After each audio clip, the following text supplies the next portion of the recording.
This is exactly right. When a charming neurosurgeon rode into Frontier Town selling a persona of confidence and care, patients trusted him. He wore cowboy boots in the operating room and became sought after by patients. He promised to heal them. Instead, he left a trail of broken bodies. This is a story of greed, betrayal, and a fight for justice. Listen to Dr. Death, the Cowboy, wherever you get your podcasts, or binge the entire series right now, only with Audible. Goodbye. Capture your favorite summer feeling with Pandora Jewelry. Discover a collection inspired by the sunshine, freedom, and moments that make the season unforgettable. From sun-kissed metals to personalized pieces ready to be engraved with your summer mantra. Each design moves with you from beach days to golden nights and every memory in between. Shop Pandora Jewelry's new summer collection in-store or online at pandora.net and let your summer unfold. Goodbye. Summer is for adventures, road trips, and adding a whole lot of miles to your car. That's why it's worth stopping at Valvoline Instant Oil Change first. Their trained techs help you get road trip ready with an oil change and an 18-point maintenance check included with every oil change, checking your tire pressure, wipers, lights, and more. Valvoline Instant Oil Change techs complete over 270 hours of training, so your car's in capable hands. Best part? You can stay in your car and you're in and out in about 15 minutes. Valvoline Instant Oil Change. Change wisely. Goodbye. Hey,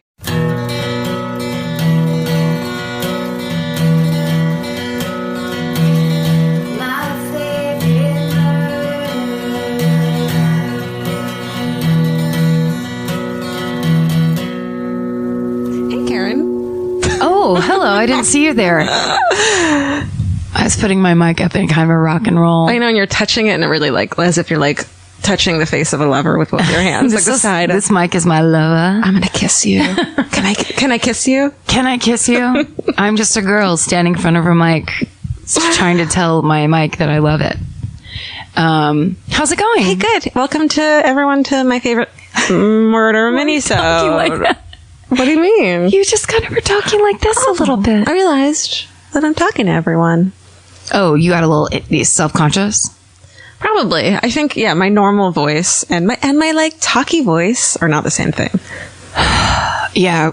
Yes. I find when I listen back to these episodes, my self-loathing is only growing exponentially. And so I have decided to try to stop doing that. Stop Hating listening. yourself or listening? Yeah. It's just too much. I don't need to listen to my own recorded voice bullshitting for hours at a time. Well, you're not bullshitting, but I also do think as two people who have a lot of self criticisms, yes, and over, you know, what's the thing? Hyper critical? Yeah. That we probably both, even though every time I listen, I'm like, we're fucking great. It definitely, I'm left with a fun feeling at the end, but I do spend a lot of time, going, like last episode of the full episode, I cleared my throat 15 times in a row, like a person with obsessive compulsive disorder. So much so that it scared me while I was listening to it. That you have something wrong with your throat or that or brain, like whatever it is, that there's something wrong. Like a tick. Yes, exactly. Like a weird math teacher. And the whole idea of that was, set me off for the week. Let's stop listening. Let's stop recording. No. Yeah, let's definitely stop listening, Karen. So that was actually me projecting onto you because I was like, why are you doing your voice like that? But really, that's me trying to talk about my own self-consciousness. And like noticing things and thinking about them too much. Yes, and turning up the X-ray vision where it's just like, no, leave it alone. We're not listening anymore. Who gives a shit? I mean, you can give a shit, but you're wrong. But like a normal... about yourself. Give a shit knowing that you are wrong and flawed. Probably more okay than you think. Yeah, and maybe it's just a little bit self-obsessed. And who gives a shit? I mean it that way. No, we really are, and it's fine. Okay. Should we do this thing? Yeah, let's read some hometown murders. Yeah, we're in LA. This is what you're supposed to be like here. So this is a mini-sode. You guys send us all your hometown murders, which we love, to myfavoritemurder@gmail. And we've started doing mini episodes so we can just read them to you. So that you someday will hear your own back at you. Yeah. Karen, you want to go first? Sure. Okay. because I really like this one because the subject line is Kenosha's Bermuda Triangle of Murder. Ooh. Kenosha, Wisconsin. I have a friend, my friend Bradford lives somewhere near there, or grew up somewhere near there. Didn't even know it was a place. What's that? Didn't even know it was a place. Yeah. Wisconsin. So listen to this. Hi, please. In parentheses, this thing kicks off with a parenthetical that says, "Hi, please call me Nick. If you read aloud, do not use last name," which is a great reminder, Nick, because I would have gone straight into all of your details. I'm new to the podcast. My cousin told me about it, and I'm totally hooked. I live in Wisconsin, and I always felt super weird about being fascinated by Jeffrey Dahmer. Now I know. I'm a murderino. Yay. That's nice. I was raised in Kenosha, Wisconsin, and I was told this story about this awful area in town. Kenosha's Murder Alley is an unpaved strip of land running south from 64th Street between 20th and 21st Avenues. 2 blocks away, the downtown business district bustles with activity, but residents along the alley live with daily apprehension that is more akin to an excursion through the Twilight Zone. There's something strange out there in that alley. Coroner Thomas Dorff told the press in February 1981. Sort of a Bermuda Triangle of Murder, I'd say. Holy shit. What seems to be going on is unexplainable. This is all the quote. Oh my God. Lieutenant Rudy Blotz, that's the best name I've ever heard. Rudy Blotz of the Kenosha Police Department was equally direct, branding the alley a jinx or something. The happenings, quote unquote, include a string of 7 grisly homicides between 1967 and 1981. Oh my God. Their savagery baffling locals who remark on Kenosha's relative freedom from violent crime. 3 of these cases have been solved unrelated to one another. Oh my God. They're all unrelated? 3 of them have been unrelated, but the grim geographical coincidence has authorities shaking their heads in confusion.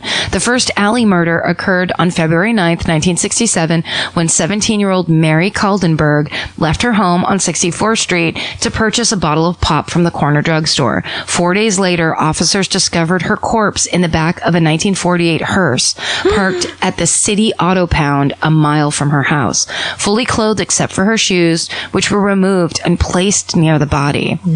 Mary had been stabbed 12 times in the neck, chest, forehead, and back. The case remains unsolved. 11 years later, on January 30th, 1978, Gerald Burnett, 52, was found sprawled in a snowbank near his home at the mouth of the alley. He had been beaten to death with a tire iron, killed in what police described as a robbery. Suspect Stephen Goss has been convicted and imprisoned for the crime. On May 27th, 1979, 80-year-old Herman Bosman was found beaten to death in his burning home on the alley's east side. Authorities speculate that the fire was set to destroy evidence of the murder, which remains unsolved at this writing. A month later, on June 23rd, Alice Alsner, age 18, was unearthed in a rose garden adjoining the alley. A jury convicted the property owner, 23-year-old Thomas Holt, of raping the victim and strangling her with her own brassiere. Holt was sentenced to die. On January 26, 1981, news of a triple murder rocked the neighborhood's fragile peace. Victims Alice Eaton, John Amon, and Raphael Petrucci were found dead in Eaton's home adjoining the alley. Her grandson, Robert McRoberts, was arrested and charged with the slayings. Science fiction, mere coincidence, whichever. Local officers and residents along the alley keep their personal opinions to themselves, agreeing only that, quote, there's something going on out there. Keep up the podcast. Stay sexy. Don't get murdered. Nick. Whoa. I want to see a picture of the alley so bad. That's crazy. That's so crazy. And you know it's bad news when the cop in the corner is like, we don't know. It's crazy. It's a mystery. Don't know. It's the Twilight Zone. Yeah, that's freaky. Instead of like, we're going to take care of this. It's not. It's like, it's explainable. Nope. Yes. They're like, nobody panic. Shit. They're just like, we don't fucking know what's going on. Yeah. That's I love that one. That's good. That's good news. What do you got? Thank you for sending that, Nick. Yes, Nick. Well done. Okay. Mine is called I Wanted to Buy This House Until Disclosure. Quadruple homicide. Oh, fuck. Okay, this is from Charlene. Okay. Just gonna jump right into it. I first heard of my hometown murder a few years ago when I was house hunting. The town is Gaston, Oregon, no bigger than 600 people, and just on the outskirts of this town is a small community called Laurelwood. This is where the house I was interested in was, and where I later found out a quadruple murder took place. My parents told me the story, and no, I did not buy the house. It was 1977. My parents were in their teenage years. My dad worked at the local gas station where one day dozens of bikers came in to fill up. They were members of the Hells Angels of California. I've heard of them.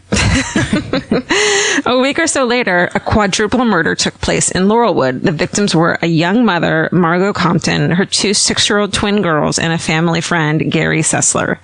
Gary Sessler's fiance was the first to happen upon the scene. She found her fiancé still alive, laying on the ground, holding the telephone, gurgling in his own blood. Oh, God. He died shortly after she found him, and she left to go get help. The police arrived, and they found Gary Sessler, Margot Compton, and her twins all dead from gunshot wounds. The twins were wearing matching striped swimsuits and clutching matching teddy bears. Oh, that's horrible. Lying face down. They had each been shot behind the ears. Why? It was later found out that Margot Compton had moved into this small town from the California Bay Area to escape her life of working in a brothel run by the Hells Angels. Oh, no.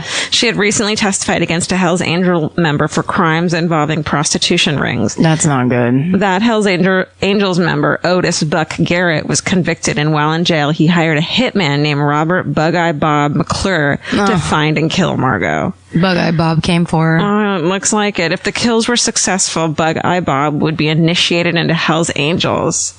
Oh. Do you want to kill 2 children, or do you want to be in Hells Angels?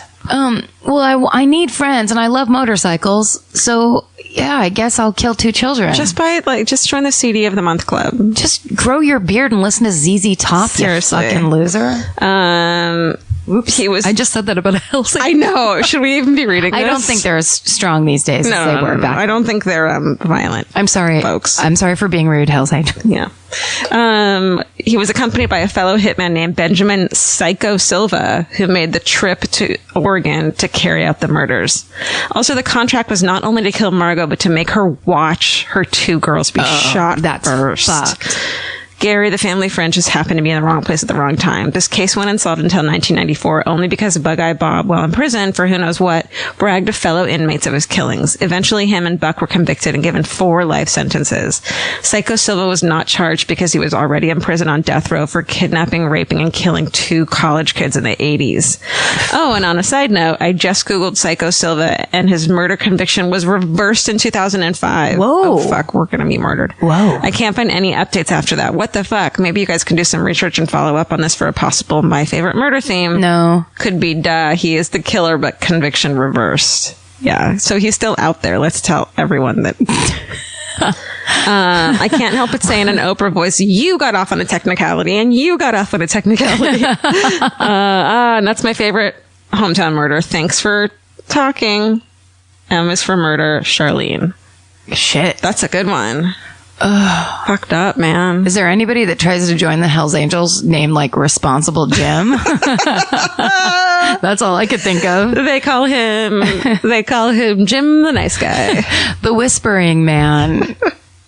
Oh, that's just Jim the kind women man. The male feminist. Jim the male feminist wants to join our motorcycle gang. Jim the feminazi Smith wants to. He'll get in your face about social issues. Yeah, he makes a mean hot dish. Oh, that's rough. I know, man. Back in the 70s, Hells Angels were scary. It would be like they would just come to a town and everyone would be, I mean, that's what all those Charles Bronson movies are about. Yeah. He's like the lone sheriff, and then there's just like 50 motorcycle gang members there to raise hell. Yeah, I just don't think they're like that anymore. Well, then Mask came out, and you saw the softer side with Cher and her boyfriend, Sam Neill. Wow. It's not Sam Neill. That guy's British. I don't know anything about it. I thought Steven was making a Sam Neill face at me. He was just enjoying the podcast. Sorry, I'll read it. No, you're good. Should we each do one more? Summer means a whole new world for your feet. They're walking more, sweating more, and going barefoot all day long. For summer feet that need real comfort, there's Bombas. Bombas has a whole line of sport-specific socks for golf, yoga, the gym, and every kind of runner. They also make soft, supportive compression socks that are especially great for summer travel. Bombas sandals and slides are made from super lightweight, cushy, waterproof EVA foam, so they feel incredibly comfortable. And the best part? For every item you buy, Bombas donates an essential clothing item to someone facing housing insecurity, with over 200 million donations and counting. I wore my Bombas compression socks on the plane ride to and from Italy. And listen, I'm a girl of a certain age at this point. It needs to be done. And I felt so comfy and so secure with my cute little Bombas socks. So head over to bombas.com/MFM and use code MFM for 20% off your first purchase. That's BOMBAS.com/MFM, code MFM at checkout. Goodbye. In the summer, healthy habits are easy to keep until you leave the house. You walk out the door, and the next thing you know, you're barefoot and feral in a gas station candy aisle. That's why Kachava makes it easy to maintain your routines. Kachava is an all-in-one nutrition shake, and now it comes in new travel packs. Every packet gives you a simple shake with protein, fiber, vitamins and minerals, greens, probiotics, omegas, electrolytes, and more. They're easy to toss into a bag, easy to take on the road, and a simple way to stick with your normal wellness habits, even when your schedule changes. Man, that Kachava matcha in the individual packs is like my dream snack. It's exactly what I need and want in between the not great meals I'm eating for lunch and the snacks I would have had anyways that are terrible for me. This is something I feel like I'm treating myself when I take. You're treating yourself to vitamins, fiber, all these things that your body really wants and needs and kind of craves that it does seem like it takes a big effort to get. So now you're getting it all in one packet and in a little drink you like. Take your daily ritual with you. Go to Kachava.com and use code MFM for 15% off your first order. That's Kachava, KACHAVA.com, code MFM. Goodbye. If you're always on the lookout for a great audiobook or just want help figuring out what to listen to next, there's a podcast you should know about. It's called Earsay, the Audible and iHeart Audio Book Club, hosted by Cal Penn. Each episode takes a closer look at some of the most talked about new audiobooks on Audible, spanning a wide range of genres from sci-fi and literary fiction to rom-coms, thrillers, and comedy. Cal is joined by guests who dig into what these stories are about, what makes them stand out as audiobooks, and why they're connecting with listeners right now. If you're looking for your next listen, this is a great place to start. Listen to Earsay, the Audible and iHeart Audiobook Club on the iHeartRadio app, Apple Podcasts, or wherever you get your podcasts. Goodbye. This one, one more. This one's from Jeannie, and the subject line is, an all-girls prep school, a 7-foot killer, and a loyal dog. Whoa. Girl, Jeannie, you nailed it. Speaking my language. Hi, ladies. First of all, I love you both, and I can totally tell your voices apart. Oh, thank you. Good job, Jeannie. I know you get a lot of these, so hopefully my subject line caught your interest because this one's a doozy. It did. Good job. I went to an all-girls prep school named the Madeira School for High School in Virginia. That can't be right. Did they teach you how to write? It was everybody majored in redundancy. Sorry, we love you. We love you. We love you. From the moment I got there, I heard stories about the 14-year-old girl who was murdered in the woods. So naturally, I did some research. She's a lifelong murderino. First and foremost, the campus is on 376 acres of land. What? With the main campus using about 5% of it. Wow. The unused portion is basically all woods. Here's your movie. We're in. This is scene one, right? Yeah. Fog's rolling in. Yeah. All forest. All girls. All girls. And a monster. And a dog. And then can there be a strict teacher who in the end turns out to be the one that saves them all? Yes, like a Snape. A Snape. But a lady. Totally. You were thinking of a lady Snape? Yeah. Mrs. Snape. Snape's girlfriend. Anyways, on October 29th, 1973, 14-year-old Natalia, her name was Tasha, parentheses, Semler was tortured and murdered by 23-year-old John Gilraith in the woods on campus. Oh, no. Tasha, who was a small 5'1", 90-pound girl, was walking from the school's chapel to lunch, so daytime, but never made it to the dining hall. Later that day, her family thought it was strange when she didn't come home from school, and her parents, so it was, you didn't stay there. No. It was like you'd go home, so you'd go to school in the woods and then come home. So it wasn't a boarding school. It was It was just 4 girls. Yeah. Okay. Later that day, her family thought it was strange. She didn't come home from school. Her parents called the headmistress, her friends, etc. Mrs. Snape. But they didn't panic. They called Mrs. Snape on her red phone on her desk. But didn't panic since bad things rarely happened in Northern Virginia at the time. Yeah, it was the 70s. As dinner time came and went, they started to worry and called the police, who didn't think much of it and kind of wrote it off. Run away. Yeah, teenager being rebellious. They didn't start investigating until several hours later, and we all know that typically the first few hours that a person is missing are the most critical. Duh. The police, that was in the email. Yeah. The police arrived on campus at around 9 p.m. She was missing since before lunch. Hello. Also in the email. They found her bike and backpack near the woods, but it had rained heavily, making it very difficult for dogs to track her scent. So instead of looking any further, they called the search off because that's totally normal. Bye. Idiots. Tasha's parents obviously weren't ready to give up. So the following morning around 6 a.m., Tasha's father went to the campus with her beloved golden retriever, Tilly. No, Tilly. Within minutes of arriving, Tilly found Tasha's body. Tilly did it. Tilly found her. You think Tilly was so scarred from that? Yes. Thank you. A scarred golden retriever. Oh, what is worse? We have to stop recording. Should we take a break? Awful. Oh no, Tilly. Tasha's body was found beaten, bruised, scraped, and naked from the waist down by her father and dog. No, absolutely. This is the awful. two worst people who could find her. Her hands were tied so tightly by blanket scraps that they were black from lack of circulation. Oh my and she was God. tied to a tree. Oh, this is awful. They also found a gag stuffed in her mouth. She had puncture wounds on her back and chest, apparently from a screwdriver. The wounds, along with multiple cuts and bruises on her face, indicated she had been forced to endure prolonged torture. This is horrible. She bled profusely, died from shock exposure and fatigue after being outside, and tortured for over 10 hours in 30-degree weather. So they would have found her. Yes, it looks like it. Yeah. Holy Reports indicated that she had not been raped, but that there were open wounds on her ankles from trying to escape the ties. She was just 400 feet behind the chapel. Oh my God. John Gilraith was almost 7 feet tall What the fuck? and 200 pounds. Oh no. And had been convicted of 7 sex-related incidents prior to attacking Tasha. How many does it take? It sounds like 8. He also previously abducted and molested another 14-year-old girl from Madeira for over 2 hours. Originally, he was sentenced to over 50 years in prison for this last crime, but was released with the sentence suspended on the condition that he go to a mental institution. Not even a year later, he was given outpatient status. What the fuck? On the 29th of October, he returned to Madeira to prove that he had suppressed his irresistible impulses to attack girls. After Tasha's murder, John Gilraith was convicted and sentenced to 50 years. Tasha's parents testified. 50? That means he could get out still.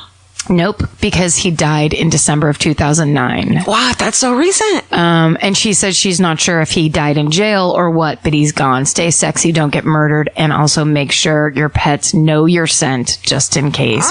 Okay, bye, Jeannie. Mimi, would you find me?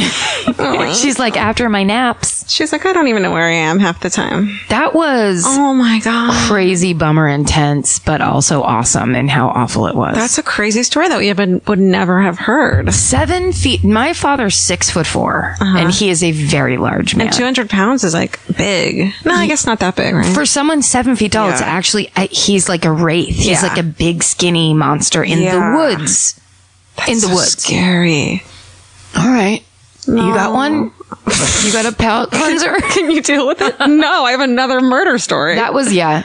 It seems like this theme has really painted us into a corner in terms of... Should we change the name of the podcast about rainbows or something? Yes. It's called Rainbow Time with Karen and Georgia.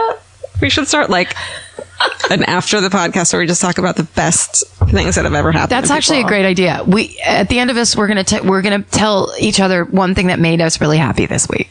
Okay, good. All right. Until then, I'm gonna cry silently away from my microphone. Okay. This is just called Hometown Murder by Kelly. Hi, I recently discovered your podcast, and needless to say, I'm obsessed. You ladies are my murder soul sisters. I live in Lakewood, Colorado, where I grew up. When I was about 6 years old, a little boy, you ready for this? Yeah. Here we go. Was brutally raped and murdered in the Greenbelt, where we used to spend endless summer days playing, swimming, catching snakes, etc. Jacob McKnight was the same age as me and went to a neighboring elementary school. My brother knew his older brother. They played sports and stuff. Anyways, Jacob was tagging along with his older brother and his friends one day down at the Greenbelt.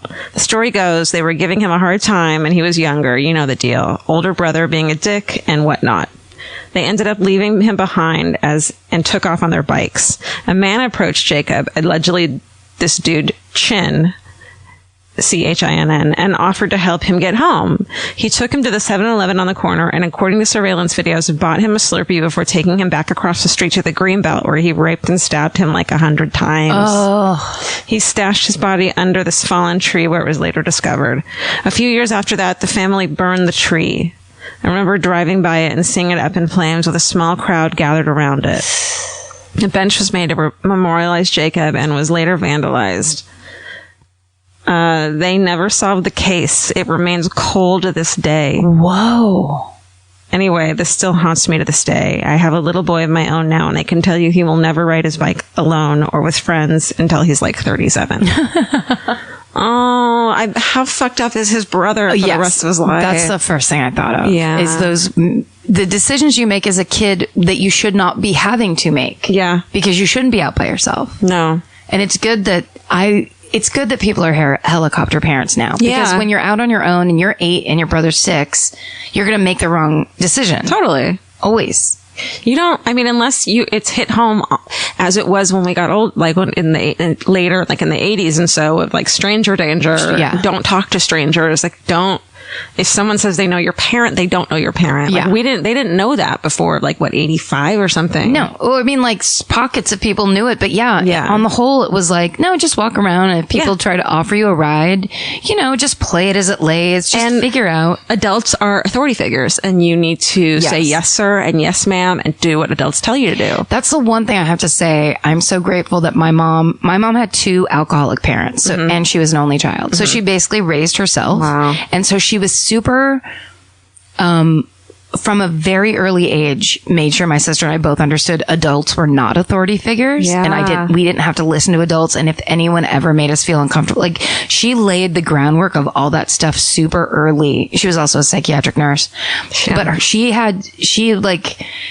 being a person who had to like fend for herself essentially in all of life, She experienced shit and was like, you don't need to do this. If an adult ever yells at you or raises their voice, you leave, you call me, that you don't have to take shit from people, especially adults. Yeah. I always liked, someone I think wrote recently somewhere on Facebook, I'm sorry, I'm not giving you any credit, or I saw this somewhere that a parent says to their kid, there is no reason for an adult to ask a child for help.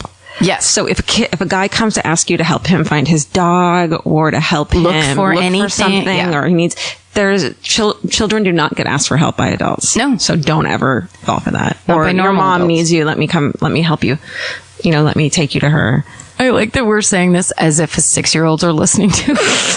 Listen to me. Parents are. Your mommy would never. So kids get raped all the time. Oh no. So dark. It's so dark. But I think of my nephew and I'm like, he would never be alone. No. He would never. Those times are over. It's kind of a beautiful thing. Yeah. Those times are over where it's like, people realize there's plenty of very sick people in this world and you have to your kids aren't just to be turned loose into the field. But it's so crazy because do you think about if I saw a 6-year-old walking alone down a street, I would be like, get in the fucking car.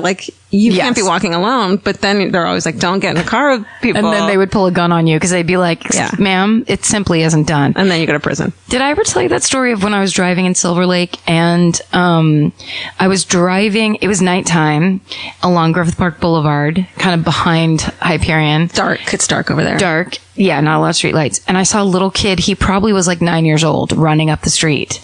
And as I was driving, it was kind of slow because it was there's a bunch of stop signs. Yeah. he looked into the car and was looking into the car. So I stopped and rolled the window and I go, "Are you okay?" And then he stopped running and goes, "Oh, yeah, sorry." And then like ran up a driveway. But I think he maybe thought it was like his friend's mom, or I don't know what it was. But there was this 4-second period of time where I'm like, this child is being pursued and I need to get him into this car. Good for you, Karen. Thanks. Thank you very much. You're a great person and you're beautiful and you have a button nose. Look how small this nose is. That is a goddamn button. I want to sew that onto my coat. It is. It should be on a teddy bear's jacket. It is just. And how do you get past TSA with those sharp cheekbones? How do they let you onto an airplane with those weapons of mass destruction? That's right. We ended on an up note. We did it. What made you happy this week? I think all the messages from people who have had the back and sciatic problems that I had last episode. Yep. Or the episode before, everyone was so nice and offered so many solutions, and it was just like this really nice outpouring of people who were cool. That's very cool. It was very, very, it made me feel like I was in a community. You are. People. I am. It's very cool. People who are like genuinely concerned and want to go, oh, I have a trick for that, or I can solve this for you. I've experienced this thing. It sucks. Here's a solution. Yep. Not a bunch of know-it-alls. It was just like, I want you to not feel like shit. Yeah. It was great. There was a couple things I read that were contradictory information, though, where I was starting to get stressed out for you. No. I was like, don't ice it. Don't heat it. Oh, every single one was, I wanted to write down like how it was just, but there were doctors and people who were writing in. They were like, don't do this, do that. And I said, I listened to them, but yeah, there was a lot of contradictory shit. And so I kind of just did all of it. Smart. And I feel better. I get really nervous when I see like when someone writes in like, I'm actually a doctor. I'm actually a lawyer. Yeah. And I'm just like, ooh, sorry. Please don't look over here. I don't trust doctors and lawyers anymore if you're listening to this shit. Why are you filling your head with this absolute crap? We don't want people like you. We want people who are in menial jobs who are bored. Go to your charity events. Go stand around in your tuxedos. Be doctors. We don't want you. What's the best thing that happened to you this week, or a good thing? You know what? To be totally honest, there was a thing that happened at work that it was just a tiny moment between me and another writer. And I felt bad at how I reacted in the moment. I wish that I'd just been neutral the whole time, but I had like someone kind of sassed me and I sassed them back. Someone I consider a good friend.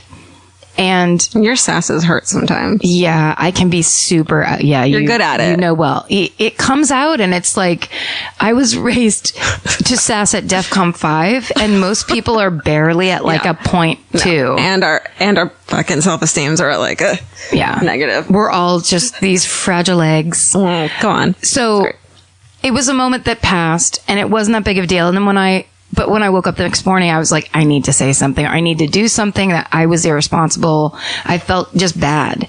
And the next night, he apologized to all of us in front of everybody. And it was one of the bravest, coolest, most mature,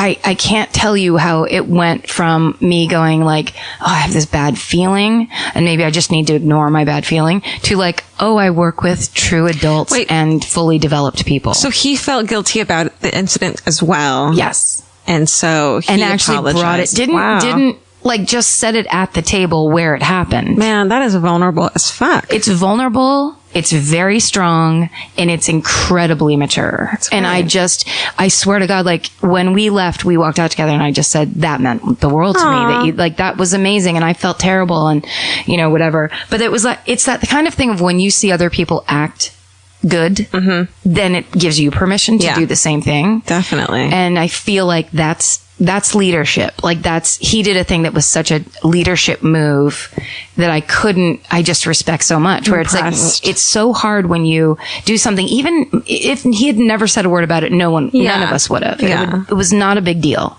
It truly wasn't a big deal. It was fully tonal. It doesn't matter the thing happened. It matters so much. It's not there's not like a negative or positive. It's like, what's the word? Yeah. It was neutral, but he then elevated it to this better point. Yes.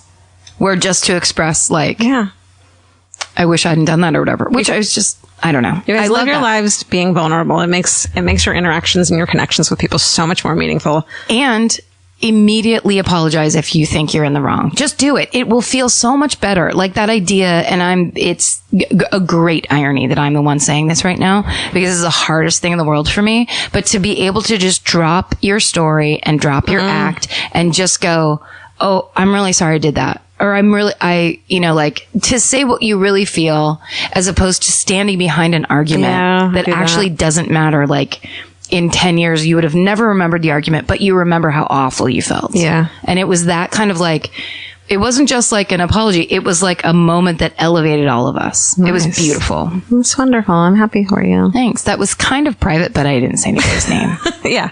And we don't know what happened. And I know it's a he just because you said him, but. And hey, man, that's his business. You know, oh, am I wrong?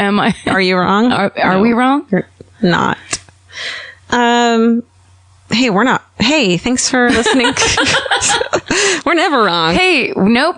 We're doing it right again. There we go. Yay. Thanks for listening to the Minisode. Go to My Favorite Murder all over the internet. Find us. And stay sexy. Don't get murdered. Oh, Elvis. bye. You want a mini cookie? Oh. That was a mini meow. That was a no. No, I know. No. I'm good tonight. This may surprise you, but clothes that feel good and look good don't have to be mutually exclusive. Designs that make you feel as good as you look is what Hill House is known for. Hill House Home invented the viral nap dress. Hill House makes fun, versatile fashion that elevates your look. I now own 3 nap dresses. I love them. They're so comfy and cute. Pockets for days. You know. Get 15% off your first order of $100 or more at hillhousehome.com with code MFM15. That's MFM15 for 15% off at hillhousehome.com. Goodbye. While the world watches the stars at the FIFA World Cup, Hyundai has its eyes on the next generation of talent. The future soccer stars who are already turning heads at age 14. Because next doesn't wait for an invitation. And Hyundai doesn't either. Hyundai has always moved the future within reach. Hyundai did it by making advanced safety standard on every vehicle. And by engineering EVs with ultra-fast charging capability. And Hyundai continues doing it every day because the future isn't some far-off concept. It's already here. Next starts now. Hyundai, an official partner of FIFA. Goodbye. If audiobooks are your thing, or if you've been meaning to listen to more of them, you should check out a podcast called Earsay, the Audible and iHeart Audiobook Club, hosted by Cal Penn. Each episode spotlights standout audiobooks on Audible across all kinds of genres. Sci-fi, comedy, romance, thrillers, and more, with Cal talking to guests who help break down what makes each story worth listening to. It's a fun, easy way to discover your next great audiobook. Check out Earsay on the iHeartRadio app, Apple Podcasts, or wherever you get your podcasts. Goodbye.